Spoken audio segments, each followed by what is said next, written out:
8h35, iniciando a conversa de redação, participação do Eduardo Costa, do Júnior Moreira e da nossa colunista de economia, Rita Mundim. Você, ouvinte da Itatiaia, também pode opinar pelo WhatsApp do jornalismo, 99996-7074, 99996-7074. Mande pra gente a sua opinião em mensagem de texto. Não se esqueça de colocar o seu nome e o bairro ou a cidade de onde você está falando. Ruas de Belo Horizonte ficam desertas no primeiro dia do toque de recolher. Números do monitoramento sobem novamente na capital e sistema de saúde, Júnior Moreira, está em colapso. Bom dia para você. Bom dia, Eustáquio. Bom dia, Rita, Eduardo, ouvintes do Conversa de Redação. Pois é, Eustáquio, eu vim pela madrugada ali por volta de 2 horas e realmente não tinha ninguém na rua. E há um movimento nesse horário, né? Há uma outra vida, né, na madrugada e realmente não tinha nada. Mas também não vi fiscalização, não. A prometida fiscalização que teria aí durante a madrugada por causa do toque de recolher, não vi guarda municipal, também não vi polícia militar. Perguntei aos colegas que chegam de madrugada ali também, um vem da região noroeste, o outro vem da região nordeste, eu venho da região oeste, ou seja, 3 regiões diferentes de Belo Horizonte, ninguém viu fiscalização nas ruas. De qualquer forma, também não tinha movimento, né? Sobre essa questão do monitoramento, Eustáquio, dos números da pandemia, que está muito perto de um colapso, tem uma coisa que me deixa um pouco mais tranquilo, né? E é um dado que eu sempre olho e sou repetitivo aqui no Conversa de Redação, que é a taxa de transmissão, chamado RT, né? Por quê? Na segunda-feira, 1,28, na terça-feira, 1,27 e ontem, 1,26. Ou seja, caindo pouquinho, mas numa tendência de queda. E esses números que ditam a regra lá na frente. Ou seja, quanto mais infecção tem agora, UTIs cheias, enfermarias lotadas, né? Então, a tendência de queda me anima um pouco, né? Eu volto hoje de folga com um sentimento um pouco mais tranquilo, porque na semana passada os dados só subiam.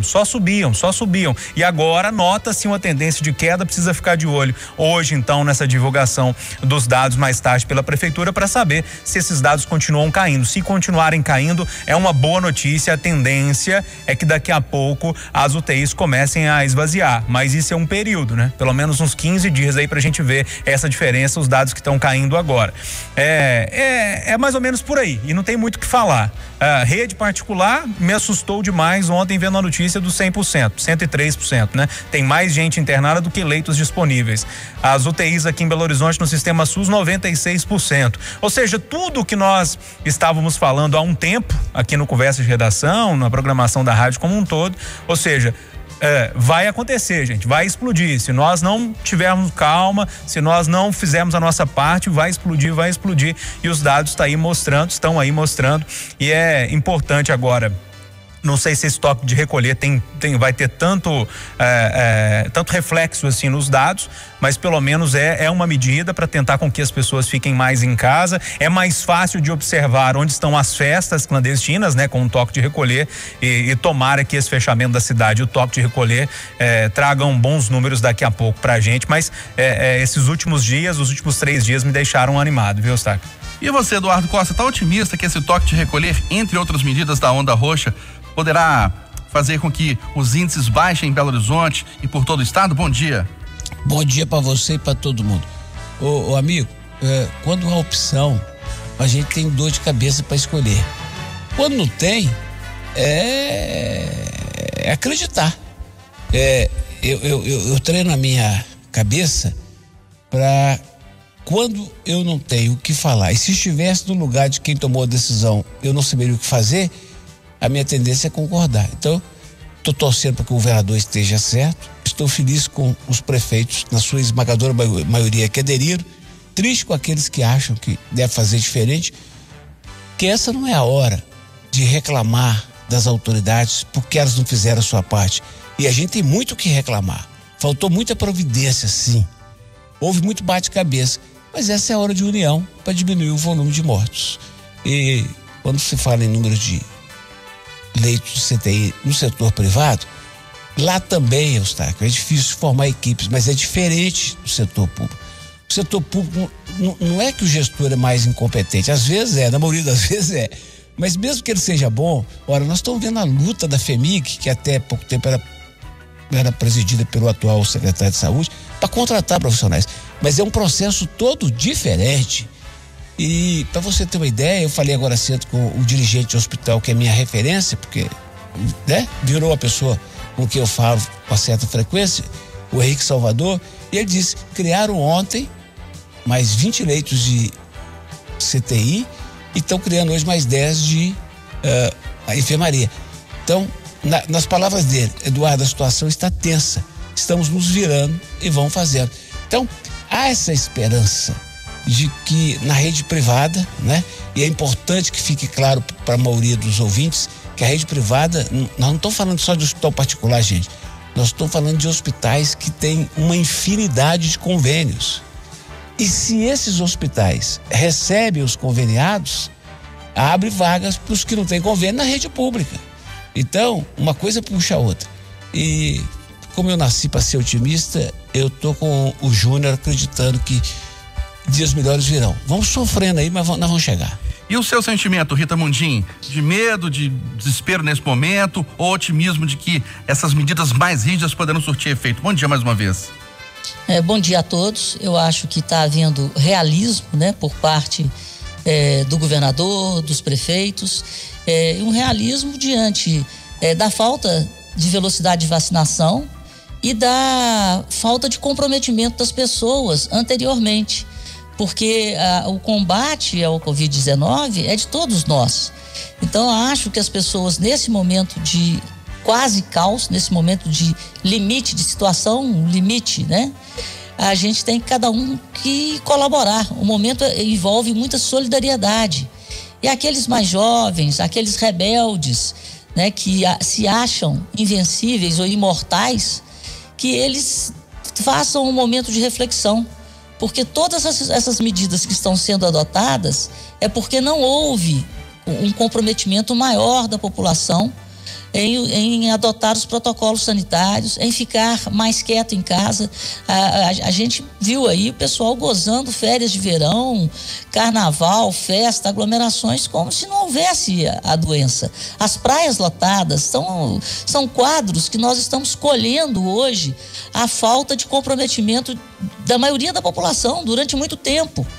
Então, o momento é de estresse, é caótico, e vamos ao nosso limite, vamos refletir, vamos nos solidarizar e ser solidário e fazer a nossa parte. Porque realmente, na ausência de um processo de vacinação mais rápido e na consequência da transmissibilidade que houve durante o verão e durante as festas, agora é hora da gente se comportar. O lockdown está aí, não porque governador, prefeitos gostariam de ter adotado essa medida, mas porque a situação está no limite, dado o comportamento das pessoas. 8h43 e a Itatiaia está acompanhando, fazendo ronda para saber se as pessoas, os comerciantes estão respeitando as medidas determinadas nessa fase mais rigorosa da pandemia, da quarentena aqui em Minas Gerais, Belo Horizonte, região metropolitana. A Edilene Lopes já esteve hoje no Jornal da Itatiaia, falando da Grande BH. E onde você está nesse momento, Edilene? Eustáquio Ramos, a reportagem da Itatiaia permanece percorrendo Belo Horizonte e cidades do entorno e também no interior do estado para verificar a adesão à onda roxa do programa Minas Consciente, para ver se de fato o que é essencial está funcionando e o que não é considerado essencial está fechado. Aqui em Sete Lagoas, por enquanto, até o momento, nós constatamos apenas o que é essencial aberto. Lojas de material de construção, locadoras de veículo, farmácias, o que é permitido pelo decreto do governo do estado. No entanto, de acordo com a população aqui de Sete Lagoas, ontem à noite houve uma grande batida policial e fechou vários comércios irregulares que não poderiam funcionar, inclusive bares na orla da lagoa aqui na cidade. A reportagem da Itatiaia permanece circulando tanto Sete Lagoas quanto outras cidades da região central, da região metropolitana, para verificar como está esse lockdown, esse fechamento quase que total das cidades em função do avanço da pandemia da Covid-19. Eustáquio. Ok, Edilene, 8h44. Ô, Júnior Moreira, enquanto isso, servidores da educação denunciam que o governo mantém trabalho presencial nas escolas em meio à onda roxa. Eustáquio, eu achei o sindicato meio chatinho nessa aí. O pessoal do sindicato vai ter que me desculpar, porque até onde a gente sabe, e eu até conversei com amigos que têm pais professores, inclusive professores, as pessoas que precisam ir nas escolas são pessoas de cargo de direção. Por exemplo, a diretora, alguém que tem uma função mais específica ali na secretaria. Numa escola vazia, num prédio gigantesco, geralmente são colocadas as escolas. Um diretor ir ali para resolver um problema de última hora, de verdade não vejo problema. Pode ser que o Eduardo, a Rita tenham outros argumentos que possam fazer mudar de ideia, mas olhando nessa situação, não vejo problema nenhum em um diretor ter que ir lá assinar um papel, arrumar a questão de uma designação, ajeitar as coisas ali para uma aula que pode voltar daqui a pouco, um problema mais sério, né? Em um prédio vazio. De verdade, desde que a pessoa não seja do grupo de risco, que tenha todos os cuidados. De verdade, eu não vejo problema. Eu queria até ouvir os outros colegas para saber se eu mudo de opinião ou não nessa história. E para você, Eduardo? Ontem um ouvinte me xingou muito no e-mail que chegou à redação, e a Cida que então compartilhou comigo, porque no caso ele estava muito feliz com o Sapori, indignado com a Rita e mais indignado ainda comigo pelo meu silêncio. Eu falei, eu fecho com os dois, porque cada um pensa de um jeito, eu respeito os dois. O cara ficou bravo demais. Ele vai ficar bravo comigo de novo agora. Porque como eu não tenho nada para acrescentar do que o Júlio falou, porque eu concordo com 100%, eu passo a bola para Rita, tá? Quer dizer, eu peço a sua permissão para passar a bola para Rita. Rita Mundim. Ele vai ficar bravo comigo de novo, Eduardo. Porque eu tenho uma visão, assim, como eu já disse aqui, eu acho que grande parte do que está acontecendo é de parte da população que não levou a sério os protocolos sanitários. E além disso, nós tivemos também o grande problema dos transportes coletivos, né? Então, assim, é uma coisa somada à outra com um vírus extremamente potente. E nesse caso, voltando aí às escolas, eu acho que, por exemplo, os lojistas, os donos de bares, os donos de restaurantes, eles estavam sim cumprindo os protocolos. Quem não cumpria os protocolos eram as festas clandestinas, eram essas aglomerações sem nenhuma responsabilidade, e isso contaminando a cidade inteira e fazendo com que a gente chegasse na situação que chegamos hoje. Então ele vai ficar bravo comigo de novo, porque reclamar é só abrir a boca. Agora o difícil é fazer, e num momento como esse as coisas têm que funcionar minimamente. E como o Júnior falou, uma escola enorme, com janela aberta, com um lugar para o diretor conversar até ao ar livre, as coisas têm que andar, respeitado os protocolos sanitários. Então eu não vejo problema. Eu não sei que prefeito de onde que foi, se não me engano, na cidade de Rondônia, ele falando o seguinte: a atividade econômica é ela que gera os impostos e as contribuições para que o serviço público se sustente. Então ele estava propondo que os servidores públicos, durante o período de lockdown, assim como os comerciantes, assim como aqueles que estão com seus negócios fechados, que eles não recebam salário, porque não tem de onde vir. Se não tem atividade econômica, não tem receita, não tem arrecadação. Então, quem vai sustentar o funcionalismo público durante o período de lockdown? Isso é uma situação extrema, mas eu digo o seguinte: até agora não foi feito por parte do funcionalismo público nenhum sacrifício, nenhum risco financeiro, como é feito por parte da iniciativa privada, que sustenta os contra-cheques públicos. Bom, por falar em recursos, dinheiro, contra-cheque, Rita Mundim, a economia, mesmo com a pandemia, a abertura de novas empresas cresce no estado e taxa de juros sobe para tentar frear a inflação. Vamos fazer o Jack, né? Vamos por partes. O que está acontecendo? A pandemia tem impedido a maioria da população brasileira de enxergar a maior conquista que o Brasil teve nos últimos 50 anos, que é a menor taxa de juros da história. Essa menor taxa de juros da história, que é um mérito, uma conquista da sociedade brasileira e da boa gestão que vem sendo feita da política econômica desde Henrique Meirelles, no governo Temer, essa guinada do modelo econômico para um Estado austero, para responsabilidade fiscal, permitiu que o Brasil, apesar do tamanho da nossa dívida, a gente deve, na dívida bruta, mais de 90% do PIB.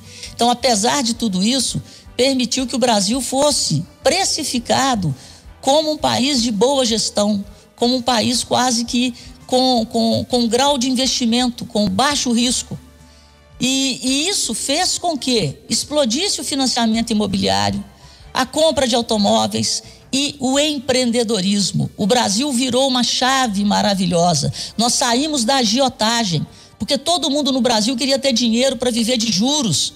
Juros não gera riqueza, juros não gera emprego, juros só gera ganho para o sistema financeiro.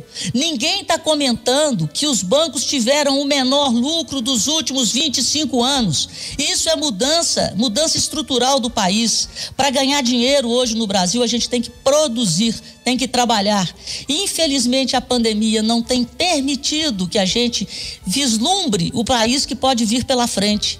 Eu mantenho o meu otimismo, apesar de tudo, por causa dessa mudança estrutural do Brasil, e nós temos que mantê-la. E para mantê-la é necessário responsabilidade fiscal, gestão pública. Então, quando eu falo que o presidente Bolsonaro é infeliz na sua fala, mas nós não podemos sacrificar o governo Bolsonaro, que tem sido competente, sim, na gestão da economia na crise e também da gestão da agricultura e outros ministérios. Portanto, a gente tem que separar as coisas. Então, vamos lá. Viva o Banco Central. Existe um movimento de inflação em nível global. Só que nós estamos sofrendo por causa do preço do aumento das commodities em dólar e por causa do preço do aumento do dólar em relação ao real. Então, o Banco Central agiu independentemente, que agora temos um Banco Central independente, aumentou os juros acima do que se esperava e vai aumentar ao mesmo tanto. Ele já avisou que daqui 45 dias vai aumentar de novo, para combater a alta generalizada de preços que corrói o poder aquisitivo da população. Então, o Banco Central está certo e a gente, apesar da pandemia, sob a ótica da economia, as ações que estão sendo feitas estão corretas, para que, ao final, vamos vacinar, gente. Quando a vacina entrar para valer, a economia tenha muita força para recuperar. Ô, Jura Moreira, é a sua visão dessa abertura de novas empresas, mesmo na pandemia, e a taxa de juros subindo para frear a inflação? Taxa de juros subindo depois de 6 anos, né? Desde 2015 que não subia. São duas coisas diferentes aí, né, Eustáquio? Até em algum momento elas podem interagir ali em certa medida, né? Mas a Rita já explicou bem do ponto de vista econômico. Eu fico só com um receio nessa história toda, dessa abertura de empresas. Eu não consegui captar na fala do pessoal lá da junta quais empresas são essas, né? E eu temo muito que essas micro e pequenas empresas estejam nascendo sem a devida preparação dos donos, de quem abriu essas empresas, né? A gente sabe que aqui no Brasil cerca de 80% das micro e pequenas empresas acabam morrendo antes de completar um ano. Então, meu grande medo é esse, é o dinheiro todo que de uma vida ali que está sendo investido num negócio sem a devida preparação, naquele desespero, e daqui a pouco a gente tem um problema mais sério com essas pessoas que investiram. Tomara que não, né? Tomara que esse investimento seja de forma mais sustentável. Sobre a questão dos juros, Eustáquio, não tinha outra alternativa, o Banco Central, né? A gente vê a inflação pressionando, o dólar subindo e uma ferramenta muito eficaz para frear essa inflação é a alta dos juros. O Banco Central fez o que devia fazer. Ô, Eduardo, e para a questão da economia, você está otimista? Vê um futuro melhor aí nos próximos meses, apesar desse momento grave, o pior que a gente está vivendo? Olha, é difícil, né? É difícil você imaginar o que vai acontecer daqui a 2, 3 meses. O que eu poderia sugerir aos caríssimos ouvintes que estão na dúvida é o seguinte: eu não faria financiamento nenhum, né? E ajustar as contas, enxugar, pagar e ficar quietinho. Agora, quando eu ouço dizer que aumentaram a taxa de juros para segurar a inflação, é sonho de uma noite de verão para mim. Eu queria que isso viesse acompanhado, sem ferir o princípio, né, do governo liberal, que diz que viesse acompanhado de um controle para subir menos os preços de produtos essenciais, sabe, Eustáquio? Eu não estou dizendo que o produtor de soja, que o industrial que faz o óleo de soja, ou que o supermercadista esteja metendo a mão. Não é isso que eu estou falando. Eu queria que houvesse um processo de acompanhamento de toda a cadeia para frear um pouco o preço de produtos que são essenciais na mesa de quem precisa comer. E junto com isso, toda e qualquer medida econômica para poder frear a inflação. E mais, diminuir a especulação e aumentar a força do trabalho a força de quem investe para gerar emprego e pagar imposto. Bom, contas de luz e água podem... Oi, Rita, pois não? Posso só fazer uma coisinha, Eduardo, em relação ao preço dos alimentos, o governo ele zerou a alíquota de importação e isso está surtindo efeito, os alimentos pararam de subir. E o Banco Central, com a sua missão de controlar a inflação, desde a semana passada ele parou de brincar no dólar. Ele tem entrado e tem oferecido liquidez e vendido dólares para conter a cotação. Com essa alta dos juros, ele vai dar outra paulada no dólar. Por quê? Quando o juro sobe, nós vamos ter como efeito hoje uma queda na cotação do câmbio. Exatamente porque ao conter a inflação, você para de querer comprar a moeda do outro, com medo de um processo inflacionário. Uma forma bem simplista. Então o dólar hoje também deve cair e a moeda deve voltar para em torno de 5%. Eu quero registrar também que ontem o governo anunciou uma redução na importação de bens de capital, de produtos eletroeletrônicos, 10%. Então eu acho essas medidas positivas no sentido de elas vão refletir no preço final e principalmente em bens de capital, que é muito interessante, que são máquinas e equipamentos que você importa por ausência da tecnologia aqui para produzir com mais eficiência, aumentando a produtividade do parque brasileiro. Júnior Moreira, contas de luz e água podem ser adiadas durante essa crise do coronavírus. Tomara que isso aconteça, né, Eustáquio? A turma que já não está tendo o que comer, né? Ainda vai ficar sem água e sem luz. Tomara que o Romeu Zema olhe com carinho, com sensibilidade para essa situação e encontre uma forma ali dessas pessoas mais carentes terem a continuidade desse fornecimento básico que é de água e de luz, né? Se lá no governo federal podem perdoar em Congresso, junto com o governo federal, 1,4 bi, né? Para as igrejas, né? Por que não perdoar 50, 60 reais de uma conta de luz e de água aqui? Acho que isso ajudaria demais o povo mais pobre. É possível, Eduardo Costa? Possível, necessário e urgente. Engraçado, eu ia falar sobre isso ontem à noite, na nossa edição noturna do nosso Jornal da Itatiaia, mas aí eu recebi uma nota do Novo explicando a questão de votação na Câmara e eu achei que era mais urgente. Mas estou prometendo para o amigo e para os ouvintes que hoje à noite eu vou defender redução, suspensão da cobrança dos mais humildes, né, dos que pagam a tarifa básica, mas também tempo ou redução para os outros, a chamada classe média, que também não está dando conta de pagar, e Copasa, Semig, PVA, e perguntar aos prefeitos também se eles não vão segurar o IPTU, ISS. Mas como é que vão fazer? Ué, enxuga nas despesas, corta na carne. Demorou, senhor Estado. Rita Mondinha, há espaço para esse adiamento no pagamento das contas de água e luz? Como eu disse, a hora é de solidariedade, né? E a gente tem que cada um fazer no limite aquilo que for possível. E eu acho que esse é um dos papéis, uma das funções nesse momento do Estado, que aqui em Minas o Estado é o maior fornecedor de energia e de água, que são produtos essenciais, necessários nessa época, ainda mais, olha, pensa bem, água, vamos higienizar, vamos lavar tudo, gente. Então eu acho que é oportuno e concordo com o Eduardo. Outros tributos têm que ser revistos, voltando naquele meu raciocínio. Se não tem atividade econômica, como que a pessoa vai pagar o tributo que vai sustentar o setor público? Por isso que tem que haver esse diálogo, essa solidariedade de guerra, para que lá na frente todo mundo acerte seus compromissos. Eustáquio, antes da gente ir embora, deixa eu só fazer um adendo aqui nessa questão de solidariedade que a Rita disse. Eu acho que nós que estamos trabalhando com o nosso salário em dia, funcionário público, enfim, todo mundo que está com o salário em dia deveria olhar um pouquinho para fora, né? Não estou pedindo muito não, quem sabe se cada um estivesse ouvindo a gente agora e estiver com o salário em dia, possa doar pelo menos uma cesta básica para quem está precisando, possa doar alguma coisa, pagar uma conta de luz, não sei, olhe para o lado aí, olhe ao seu redor, né, que vai ter gente precisando, e é um momento de solidariedade mesmo, é um momento da gente tentar ajudar, nem que seja de pouquinho o próximo, que vai fazer uma diferença danada lá na frente.